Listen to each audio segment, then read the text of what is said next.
اعوذ باللہ من الشیطان الرجیم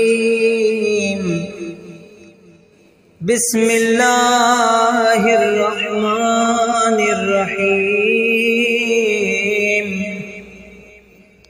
اللہم نبہنی فیہ لبرکات اسحارہ ونور فيه قلبي بضياء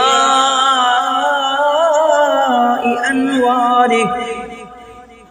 وخذ بكل أعضائي إلى اتباع آثاره بنورك يا منور قلوب العارفين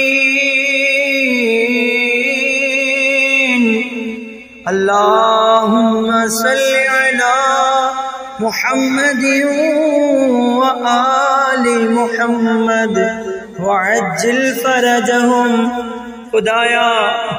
مجھے آج کے دن اس سحر کی برکتوں کے لیے بیدار رکھنا اور میرے دل کو اس کے انوار کی روشنی سے نورانی بنا دینا، تمام اعضاء و جوارح کو اپنی اتباع میں مصروف کر دینا اور نور کے وسیلے سے اے عارفین کے دلوں کو روشن کرنے والے